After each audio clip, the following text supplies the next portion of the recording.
Continuamos con nuestro curso de predicación expositiva.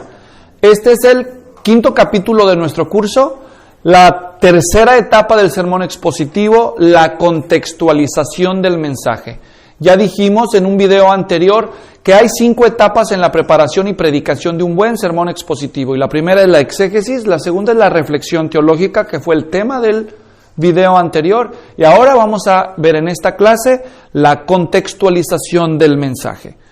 Una vez que hemos hecho nuestro arduo trabajo de exégesis y de reflexión teológica para encontrar el aporte de nuestro pasaje a Cristo y al tema del Evangelio y a cualquier otro tema importante de teología, nos hemos protegido de cometer el error número 1 que mencionamos en la introducción del curso. Y el error número 1 era la contextualización ciega.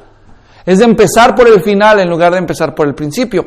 Pero la contextualización sí tiene su lugar en el proceso. Ya llegamos a ese punto. Entonces, como ya contamos con la claridad de visión para poder aplicar correctamente el pasaje, debemos de saber hacerlo tomando en cuenta 3 elementos: la audiencia, el material mismo y el tipo de aplicación que buscamos ofrecer. Pero antes respondamos a la pregunta, ¿qué es la contextualización? Para no asumir que todos entienden. Cuando hablamos de la contextualización, estamos diciendo que contextualizar es llevar la verdad de Dios que emanó del estudio de un pasaje de la Biblia, esa verdad, ponerla en términos relevantes para los oyentes, para que su vida sea cambiada adecuadamente para la gloria de Dios. Es decir, ya hicimos el trabajo arduo del exégesis y de la reflexión teológica y tenemos un mensaje claro para nosotros. Y la pregunta que nos hacemos es, ¿cuál es la mejor forma de aplicar este mensaje a la vida mía y de mis oyentes? ¿Está claro? Observen que no me conformé con la pregunta, ¿cómo lo puedo aplicar a mi vida? Que era la pregunta que hacíamos en el estudio inductivo de la Biblia, en el curso Cómo estudiar la Biblia. Vimos cómo estudiar la Biblia inductivamente y les dije, hay observación, interpretación y aplicación. La pregunta general de la aplicación es, ¿cómo lo pongo en práctica? ¿Cómo lo aplico en mi vida? Pero ahora estamos diciendo que no solamente quiero aplicar mi pasaje, sino quiero aplicarlo de la mejor manera. ¿Cuál es la mejor manera de aplicar mi pasaje, la verdad de mi pasaje, a la vida de los oyentes? Es la respuesta que tratamos de conseguir hoy.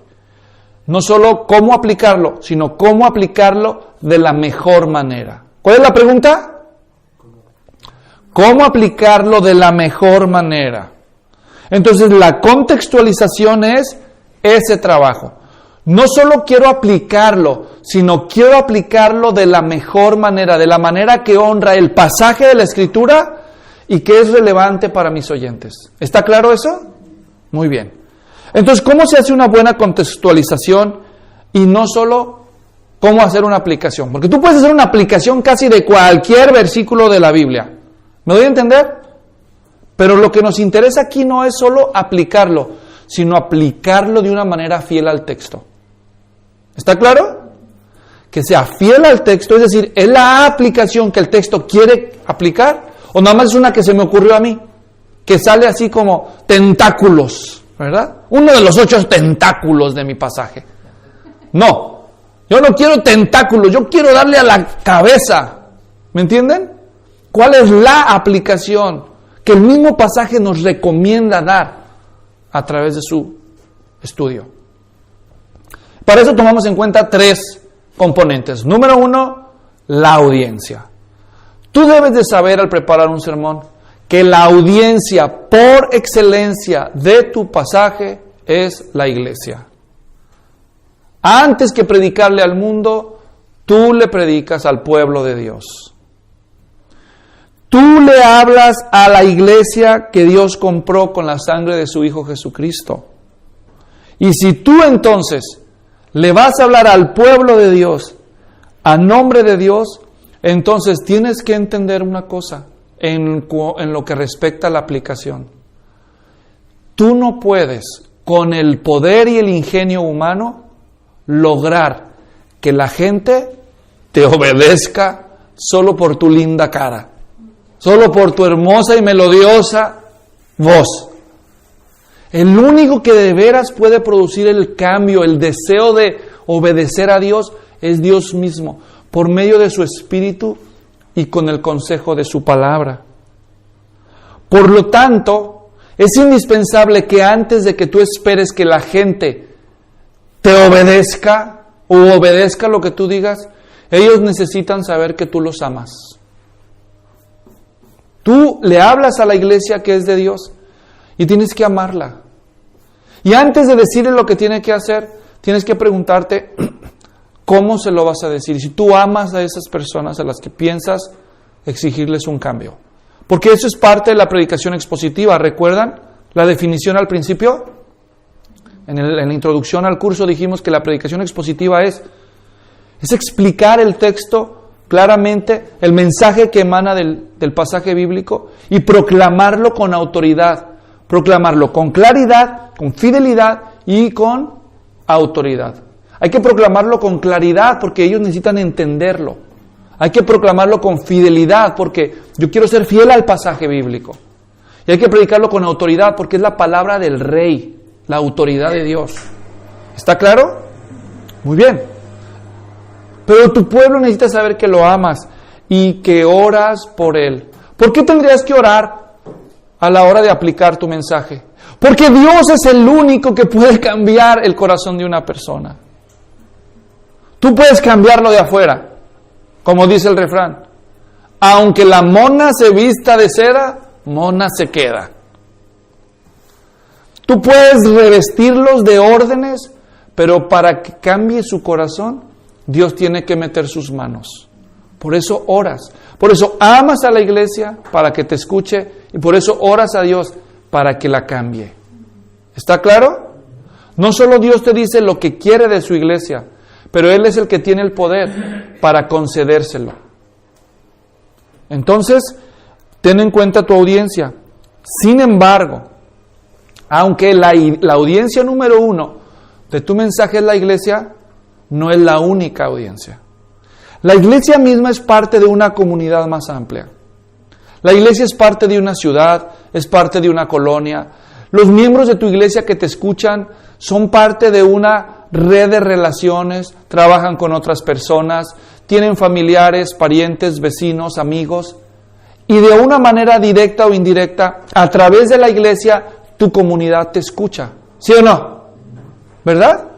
No solo te escucha si tienes un programa de radio y tus sermones salen en la radio, en la televisión o en internet, pero a través de tu iglesia tu comunidad te escucha. A través de los ministerios de tu iglesia tu comunidad te escucha. De modo que cuando tú prediques, primero ten en cuenta a la iglesia, pero no descartes ser sensible a tu comunidad. Tu comunidad te escucha de manera indirecta. La mayoría de la comunidad en la que vivimos ahora tiende a ser urbana. La gente está concentrándose cada vez más en ciudades. Y una peculiaridad de las audiencias de las comunidades urbanas es que son multiculturales. La gente viene de diferentes pueblos, de diferentes ciudades, de diferentes estados y en Estados Unidos de diferentes países y se convergen en una misma ciudad, en una misma comunidad. Y entonces un reflejo de tu comunidad es tu iglesia. Así que cuando tú apliques, tienes que ser sensible a la realidad urbana, multicultural de tu comunidad. Un error común que yo he cometido varias veces y muchos predicadores cometemos es ser demasiado regionalistas a la hora de predicar y aplicar un pasaje.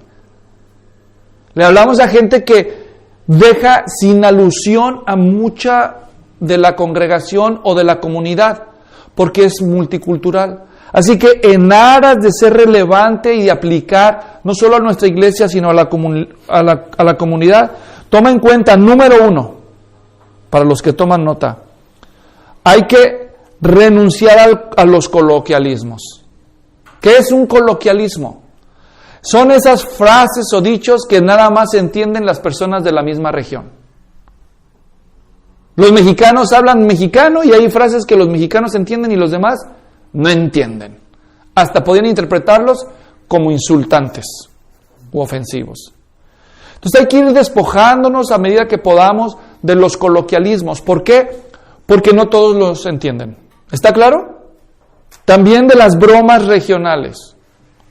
Tú puedes hacer una broma de un nito, dices, un nito le dijo otro nito, y la mayoría de tus oyentes dicen, ¿y qué es un nito? No sabes qué es un nito. El único que sabe qué es un nito son los que viven en Guatemala, especialmente en la región occidental. Y hay chistes de los nitos, que no son muy respetuosos, por cierto. Los mexicanos le dicen gallegos a esos, y los americanos le dicen rubias. Entonces, cada región tiene bromas y tiene coloquialismos que no alcanzan a todos. Y entre más consciente sea el predicador a la hora de contextualizar su aplicación, debe ser sensible que para el beneficio de la mayoría debe sacrificar ese gusto que tenemos todos por nuestra región. ¿Me doy a entender? Segundo, interactúa con tu audiencia. Aunque la predicación por principio es un monólogo en donde el predicador es el único que está hablando y la mayoría está escuchando y unos cuantos durmiendo, Dios no permita, ¿ok? Entonces, aunque sea así la predicación, arréglala de modo que de vez en cuando se sienta a diálogo y no a monólogo. En donde haces que la audiencia interactúe contigo, aunque sea de manera intelectual y emocional. Por ejemplo, tú puedes estar diciendo lo que yo estoy diciendo ahorita. Hay formas diferentes de hacer la aplicación. Digamos 3, la número 1, la número 2, la número 3. Tú podrías haber dicho lo mismo como esto, es decir, hay diferentes formas de hacer la aplicación. ¿Cómo cuáles, pastor? Me dirás tú. Y yo te contestaría, por ejemplo, ¿entiendes? Yo dije lo mismo, pero lo dije en una forma como si estuviéramos dialogando uno a uno. Hice una pregunta hacia mí mismo, como adivinando tus pensamientos, y luego te respondía la pregunta. De esta manera mantienes enganchada la atención de la audiencia al darte cuenta que aunque le hables a una multitud, es como si fuera un diálogo entre dos personas. La aplicación es más relevante.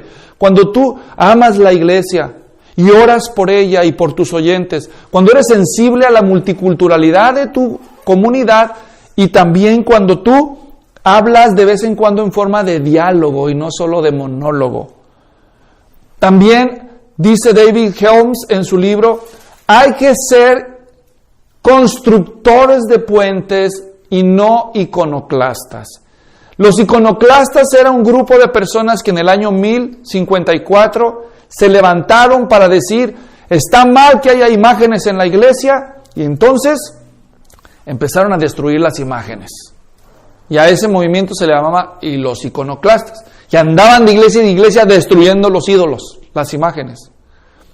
Entonces, ¿alguna vez lo intentaste? ¿Alguna vez intentaste hacer el trabajo de Gedeón? De ir a la casa de tu padre a plena luz del día a tratar de destruir el altar de Baal. ¿Qué dijo Gedeón? Mejor voy de noche, porque él sabía lo que podía pasar. Y muchos saben de lo que estoy hablando. Cuando un predicador usa el púlpito y empieza a atacar agresivamente para destruir los ídolos de su comunidad, él está diciendo la verdad, probablemente. Pero en aras de la verdad, pierde los oídos de su comunidad. Entonces, ¿acaso nos avergonzaremos de la verdad? De ninguna manera. Pero el Señor nos dijo que seamos astutos a la hora de llevar el mensaje. El apóstol Pablo, cuando fue a Atenas en Hechos 17, dice que su espíritu se enardecía por causa de la idolatría de ellos. Pero no fue a agarrar un bate o un mazo y a darle a las esculturas idolátricas de ellos, sino que se aguantó en su indignación y aprovechó esa indignación para encontrar una oportunidad en la cultura para introducir el mensaje del Evangelio. Y dijo, veo que sois muy religiosos, porque tenéis un altar al Dios no conocido. De Él es el de quien yo os hablo. Entonces Pablo, en lugar de ser un iconoclasta, Él no se avergonzaba del evangelio y sí condenaba la idolatría, pero fue inteligente al presentar su mensaje. En lugar de salir con el machete, con el bate, él supo encontrar una oportunidad de su cultura para usarla como puente para presentar el evangelio. Y ya al introducir el evangelio, él pudo debilitar y eventualmente destruir las idolatrías del corazón de los oyentes, no solo de las apariencias. ¿Captan el punto? Así que al aplicar, al contextualizar tu mensaje, regula tu espíritu iconoclasta y en lugar de ser un destructor de ídolos, conviértete en un constructor de puentes. Un constructor de puentes. En lugar de certificar y aprobar las cosas antibíblicas de la cultura, encuentra opciones que tu cultura brinda para crear un punto de acceso y entonces presentarles el evangelio de la verdad y ese evangelio los liberará. A la hora de contextualizar, vale entonces la pena no solo ser amorosos, dependientes de Dios para hablar a la iglesia, sino ser sensibles a la comunidad en el discurso nuestro, hablando de una manera que sea relevante para la mayoría y no solo para una región, y de una manera que pueda darme acceso a presentar la verdad y no estar destruyendo ídolos, pero cerrando corazones antes de tiempo. Eso es en cuanto a la audiencia. En lo que respecta a la contextualización, dijimos, hay que considerar la audiencia y, en segundo lugar, hay que considerar el material. En cuanto a la material, debemos recordar que hay dos dinámicas que se mantienen a la hora de querer aplicar un pasaje. Y son esta. Por un lado tengo la audiencia que me escucha. Por otro lado tengo el texto, que es la base de mi mensaje. ¿Está claro? La audiencia necesita claridad. ¿Qué necesita la audiencia? Cuando le des aplicaciones, da aplicaciones claras. Sé sencillo. A la gente aprecia cuando le dices las cosas de manera directa. Solo dile qué quieres que haga. Díselo de manera sencilla. Entonces, ¿cómo puedes contextualizar tu mensaje para tu audiencia? Tú lo haces cuando mencionas claramente el tema de tu texto. Cuando tú te paras y les dices, hoy yo les voy a hablar acerca del perdón. Ok, ya quedó muy claro. Pero a veces empiezas de una manera tan capciosa que la gente nomás no pesca cuál es el tema. ¿Me doy a entender? Entonces, es claro para la audiencia cuando tú le mencionas explícita y claramente cuál es el tema y cuál es el objetivo número 2. Menciónale el objetivo. Hoy les voy a hablar acerca del perdón y cómo puedes otorgarlo. Ya le dijiste el qué vas a hacer y qué esperas de ellos. O qué van a aprender o de qué se van a beneficiar. ¿Me doy a entender? Dile claramente. Y luego, para que sea clara la audiencia, tu material, preséntalo de una manera que entiendan tus palabras. Usa un vocabulario entendible para todos. Vocabulario entendible. Leí la historia en el libro del doctor Sunukjian, un libro de predicación muy bueno que recomiendo. Dice que un pastor acababa de predicar. Se bajó muy satisfecho después de dar su entrega. Y a la salida se puso en la puerta despidiendo a los hermanos y se acercó un ancianito. Un ancianito le dijo, pastor, usted es más inteligente que Alberto Einstein. ¡Wow! El pastor se sintió pero muy feliz. Se despidió el viejito. Pero luego el pastor se quedó pensando toda la semana. ¿Más inteligente que Alberto Einstein? No, digo, aquí ya hay gato encerrado, dijo. ¿Qué quiso decir con más inteligente que Albert Einstein? ¿Acaso de veras soy más inteligente que Alberto Einstein? Pues no, es cierto, no soy más inteligente. Es más, él era una de las mentes más brillantes que han existido en la humanidad. Entonces se quedó con tal intriga que el próximo domingo, cuando volvió a ver el hermano, el ancianito, en algún momento del servicio se acercó y le dijo, hermano, Gracias por sus palabras del domingo pasado, pero me quedé pensando, ¿qué quiso decir usted cuando dijo que yo era más inteligente que Alberto Einstein? Y él dijo, sí, es que dicen que Alberto Einstein era tan inteligente que solo había como 10 personas en todo el mundo que lo podían entender. Usted es más inteligente que Alberto Einstein. Entonces, si tú usas palabras que nadie entiende, los podrás impresionar, pero no van a poder aplicar lo que tú estás predicando. ¿Me entiendes? Entonces no seas tan inteligente que superes a Alberto Einstein. Sé menos inteligente. Otro dijo que, pastor, usted es como la paz de Dios. ¿Cómo es eso? ¿Cómo es eso? Si es que la Biblia dice que la paz de Dios sobrepasa todo entendimiento. Cuando usted predica es como la paz de Dios, dice, nadie le entiende, ¿verdad? Sobrepasa todo entendimiento.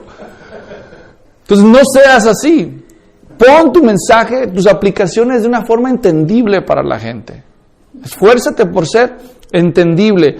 Di claramente el tema, di claramente el objetivo y luego di claramente las cosas para que te entiendan. Ahora, no solo te ocupes de la audiencia, sobre todo piensa también en el texto.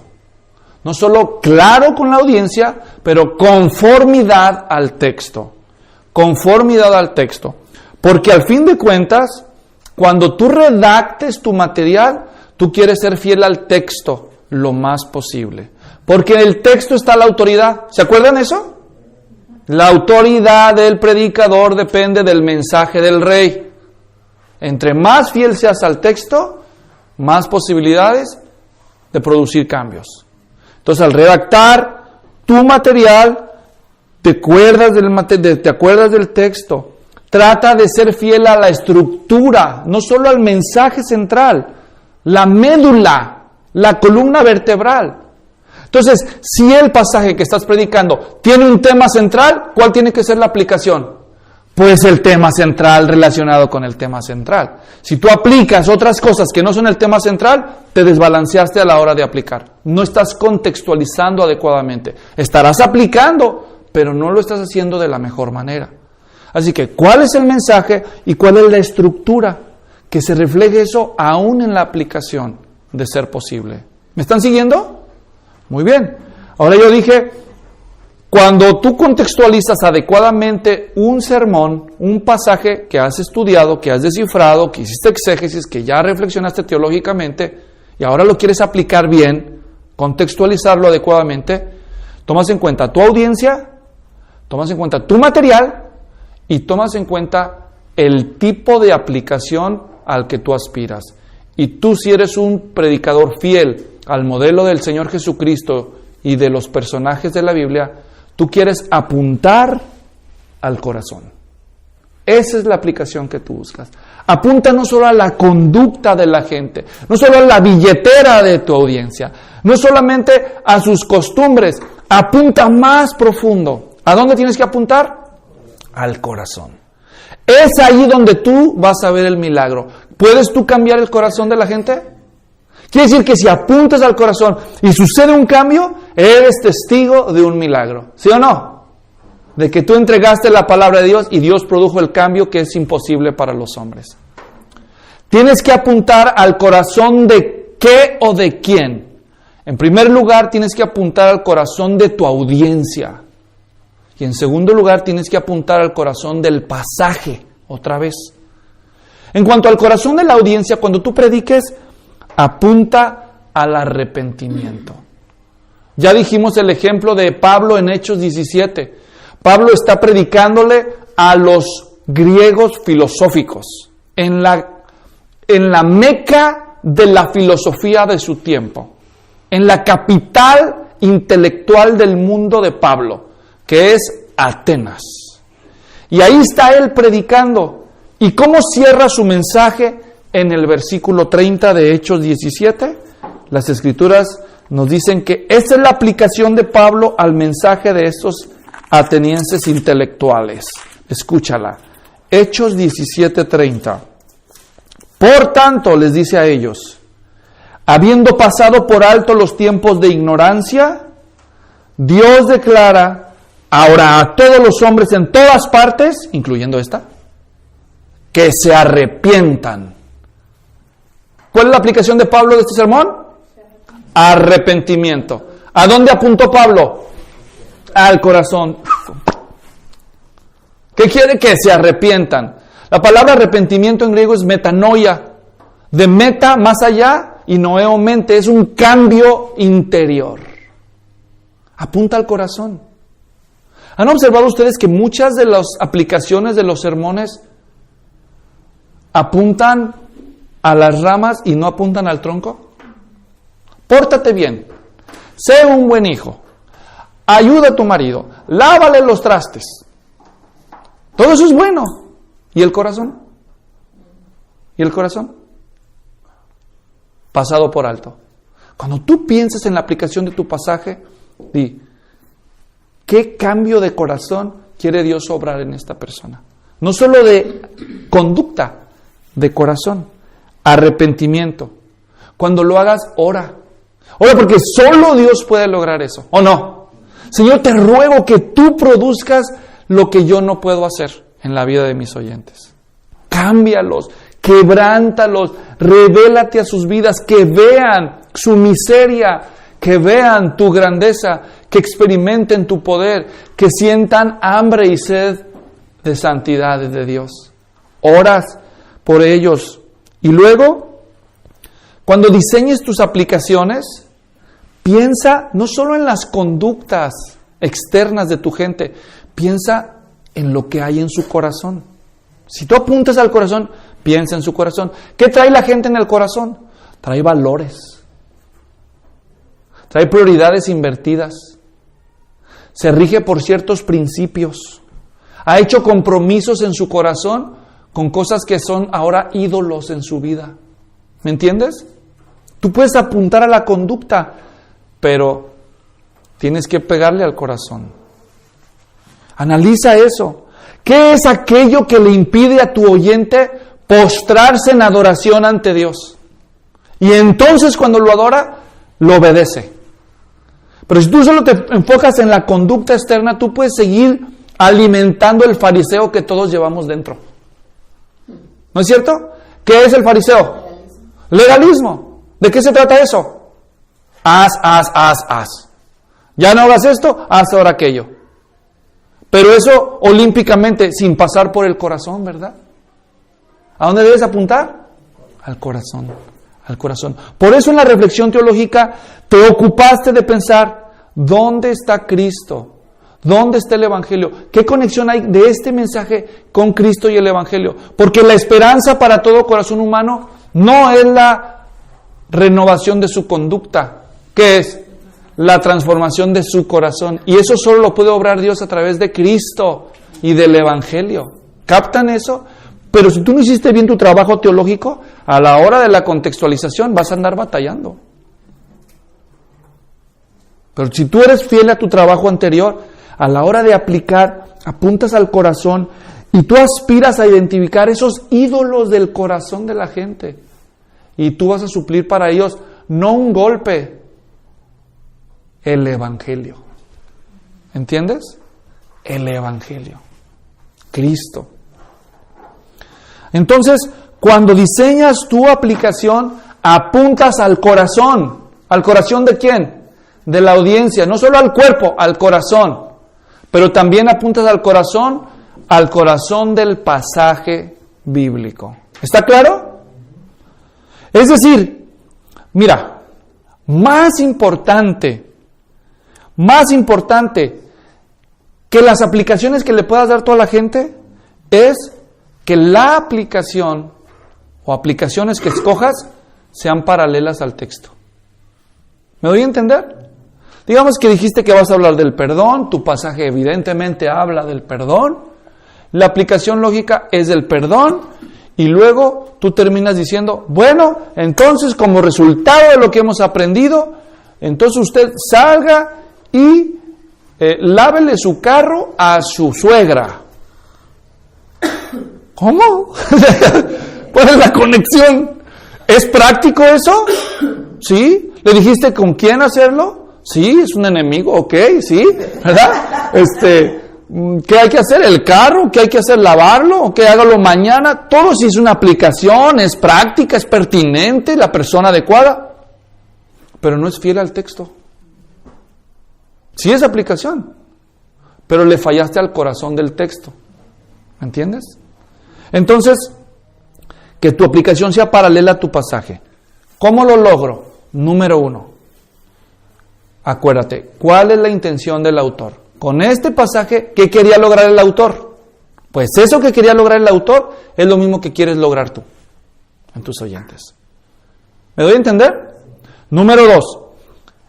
Si el pasaje que estudio tiene personajes, y los tiene, entonces, ¿cómo responden a la verdad esos personajes?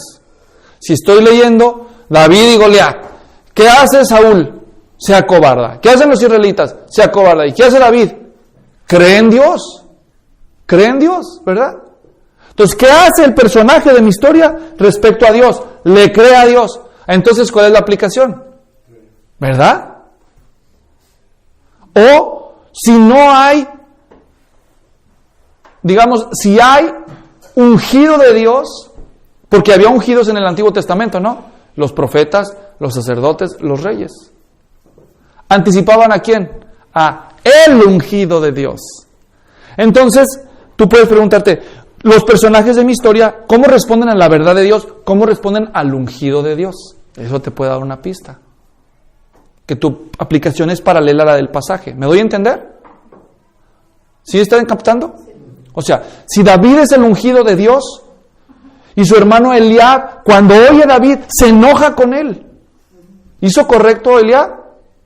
Dice David, ¿qué he hecho yo para que te enojes conmigo? Ahora, ¿quién es el ungido de Dios ahora? El Señor Jesús.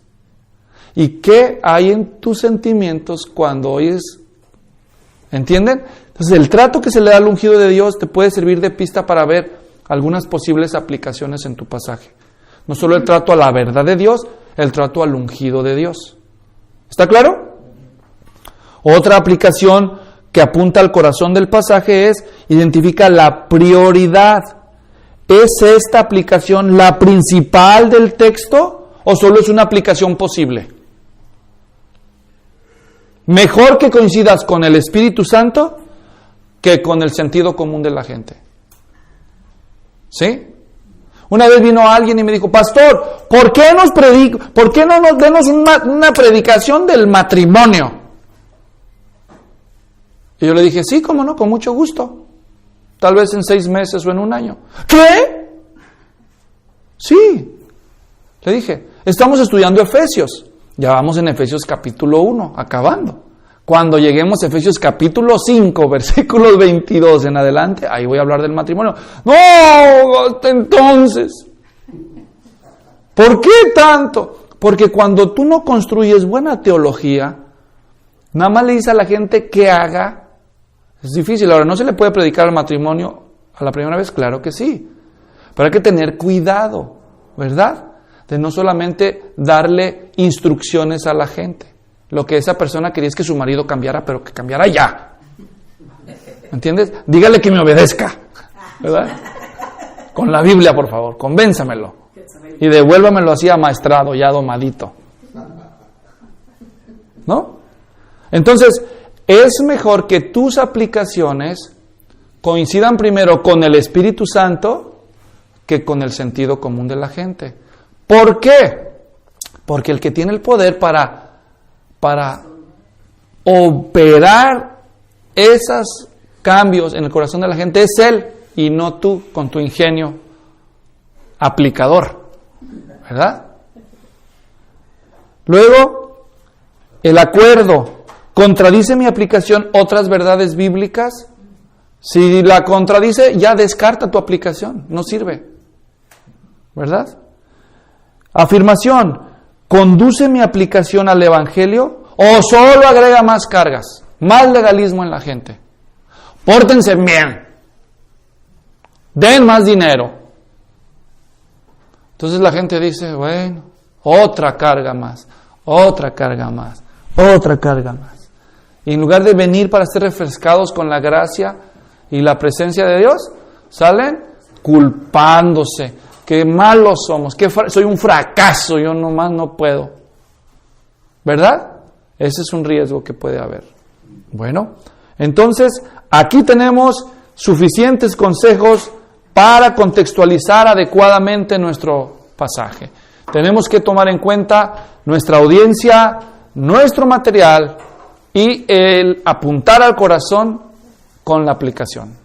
En el próximo tema vamos a acercarnos finalmente a la comunicación del mensaje, la transmisión del mensaje, y es la etapa número 4 del sermón expositivo que llamaremos la redacción del mensaje. Ahora ha llegado la hora de poner por escrito todo esto para empezar a hacer planes con miras a predicar. En el siguiente video hablaremos de ese tema. Hasta entonces.